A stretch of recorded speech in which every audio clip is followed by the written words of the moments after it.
Ship of thesis, एक नाव जिसके पुर्जे पुर्जे रिप्लेस कर दिए जाएं और पुराने पुर्जों से भी एक नाव बना दी जाए तो बुद्धिजीवी लड़ मरे कि इनमें से असली कौन सी है। बहरहाल अपन को आज चलना है एक शहर तक, क्योंकि एक शहर के लिए भी ये सवाल पूछा जा सकता है। शहर के लोग और इमारतें हूबहू उठाकर नई जगह ले जाएं तो क्या वो फिर भी वही शहर रहेगा? जवाब देने के लिए किसी हाइपोथेटिकल शहर पर मत जाइए, अपने शहर को याद कीजिए और नॉस्टैल्जिया का लुत्फ उठाइए। हमने चूंकि नाव से शुरुआत की है तो शहर तक कोई ना कोई रिलेशन तो बिठाना पड़ेगा, क्योंकि शहर से रिलेशन बनाना पड़ता है। पुराना नाता रहा है, लाइन की कॉपीराइट स्ट्राइक से बचते हुए अपन पानी पर चलेंगे, क्योंकि नाव चलती है पानी पर और पानी की किल्लत के चलते बना एक शहर, नीला नहीं गुलाबी, जिसकी शाम भी गुलाबी और शहर भी गुलाबी है। नमस्कार, मेरा नाम है दिव्यांशी और आप देख रहे हैं तारीख, जिसमें हम सुनाते हैं उस तारीख से जुड़ी भारत की ऐतिहासिक कहानियां। आज 18 नवंबर है और आज की तारीख का संबंध है पिंक सिटी जयपुर से।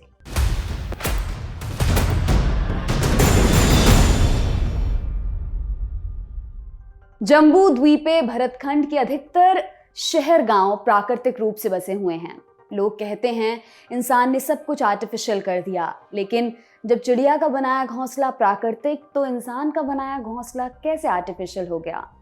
शहर बसने की आम प्रक्रिया ये होती है कि लोग जुड़ते जाते हैं और शहर बसता जाता है। 1727 में भारत में एक आर्टिफिशियल शहर बसाया गया। खास बात ये थी कि शहर पहले बना पूरी प्लानिंग से और लोग बाद में बसे।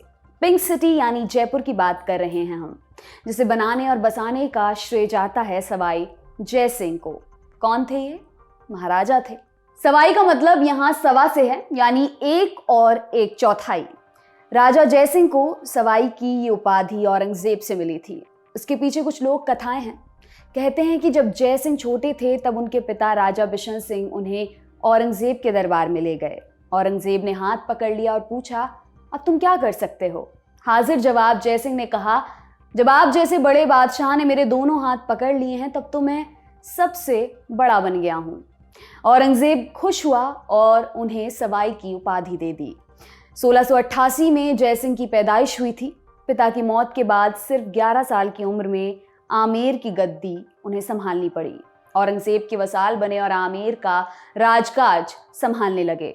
1707 में औरंगजेब की मृत्यु हुई और मुगलों में गद्दी के लिए आपसी सिर्फ टव्वल शुरू हो गई। हुआ यूं कि औरंगजेब के दो बेटों आजम और मुअज्जम में गद्दी को लेकर ठन गई। एक और भाई था कामबख्श और आजम शाह डेक्कन और गुजरात के गवर्नर थे। आमेर के राजा जय सिंह आजम का समर्थन कर रहे थे, लेकिन उसकी हार हुई और वो मारा गया। इस लड़ाई को जजाऊ की लड़ाई के नाम से जाना जाता है। जंग जीतकर मुअज्जम बहादुर शाह प्रथम के नाम से सम्राट बना। राजा जय सिंह के भाई विजय सिंह ने बहादुर शाह का साथ दिया था, इसलिए उसने विजय सिंह को मिर्जा की उपाधि देकर आमेर की गद्दी पर बिठा दिया और जय सिंह एक मामूली जागीरदार बनकर रह गए। किस्मत के पास जल्द ही पलटने वाले थे। इधर बहादुर शाह गद्दी पर सवार हुआ और दक्षिण में कामबख्श ने विद्रोह कर दिया। मजबूरन बहादुर शाह को दक्षिण की ओर रवाना होना पड़ा। इस दौरान जय सिंह भी बहादुर शाह के साथ थे। मौका देखकर 1708 में जय सिंह मुगल कैंप से भाग निकले। उन्होंने मेवाड़ और मारवाड़ के राजपूत राजाओं के साथ मिलकर बहादुर शाह के खिलाफ बगावत शुरू कर दी। 1710 तक बहादुर शाह दक्षिण के कैंपेन से लौटा। तब तक राजपुताना उसके हाथ से निकल चुका था। मजबूरन बहादुर शाह को राजपूतों के साथ संधि करनी पड़ी। जय सिंह को दोबारा मालवा का सूबेदार नियुक्त कर दिया गया। 1712 में बहादुर शाह प्रथम की मृत्यु के बाद जहांदार शाह गद्दी पर बैठा। ये साहब लाल कुंवर नाम की एक तवायफ के इश्क में ऐसे गिरफ्तार हुए कि राजकाज का कुछ भी होश इन्हें ना रहा। मुगलों का सूरज मध्यम हुआ तो भारत के अलग अलग रियासतों के जुगनू टिमटिमाने लगे। दक्षिण में मराठा मजबूत हो रहे थे। सवाई जय सिंह ने ऐसे में अपना राजकाज मजबूत करने की सोची। उन्होंने आसपास के मुगल सरदारों की जमीन पर कब्जा जमाया और अपने राज्य का विस्तार किया। इतिहासकार जादूनाथ सरकार के अनुसार जय सिंह की सेना में सिर्फ 40,000 सैनिक थे, लेकिन उनकी आर्टिलरी बेहद मजबूत हुआ करती थी। पारंपरिक तलवार और ढाल के बदले उन्होंने अपनी सेना को बंदूक से लैस किया। जयबाण नाम की उनकी तोप तब दुनिया की सबसे बड़ी तोप हुआ करती थी। साल 1716 में उन्होंने पहली बार अश्वमेध यज्ञ किया, बाकायदा घोड़ा घुमाया और आसपास के राजे रजवाड़ों ने उनका आधिपत्य स्वीकार किया। अश्वमेध यज्ञ करने वाले वो आधुनिक भारत के पहले राजा थे। संस्कृत और गणित से भी उन्हें बेहद लगाव था, खासतौर पर ज्योतिष और खगोल शास्त्र से। एक बार जब वो मुगल दरबार में थे तो वहां उन्होंने ज्योतिष पर बहस सुनी। बादशाह को सफर पर निकलना था, इसलिए शुभ घड़ी की गणना होनी थी। इसके बाद सवाई जयसिंह ने यह तय किया कि अपने राज्य में खगोल विज्ञान को वो बढ़ावा देंगे। उन्होंने 1725 ईस्वी में नक्षत्रों की शुद्ध सारणी बनाई और उसका नाम तत्कालीन मुगल सम्राट के नाम पर जीज मोहम्मद शाही रखा। जयसिंह कारिका नामक ज्योतिष ग्रंथ की भी रचना की। जनता जिजिया से त्रस्त थी, तब जयसिंह ने अपने रसूख का इस्तेमाल कर मुगल दरबार में जिजिया के खिलाफ आवाज उठाई। बादशाह मोहम्मद शाह ने तब जिजिया टैक्स को समाप्त किया। 1725 तक सवाई जयसिंह उत्तर पश्चिम भारत के सबसे ताकतवर राजा बन चुके थे। तब आमेर जयसिंह की राजधानी हुआ करती थी। अधिकतर राजाओं के किले पहाड़ी पर बसे होते थे ताकि जंग की हालत में आसानी से आक्रमण ना हो पाए। 1725 में सवाई जयसिंह ने एक नए शहर का ख्वाब देखा जो लड़ाई के लिए नहीं, व्यापार का केंद्र बने। इसके अलावा आमेर में पानी की कमी और जनसंख्या दबाव के चलते भी नई राजधानी का चुनाव करना जरूरी हो गया था। आज ही के दिन यानी 18 नवंबर 1727 के दिन जयपुर शहर की फाउंडेशन रखी गई।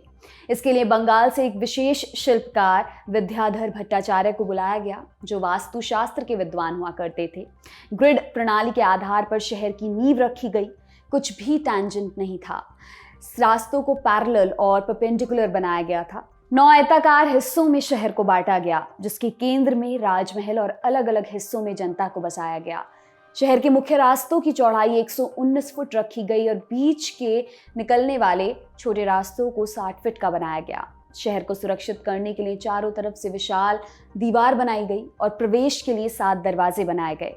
राजधानी बनकर पूरा होने में 4 साल लगे। बनकर पूरी हुई तो पूरी दुनिया में ये व्यापार का केंद्र बन गई।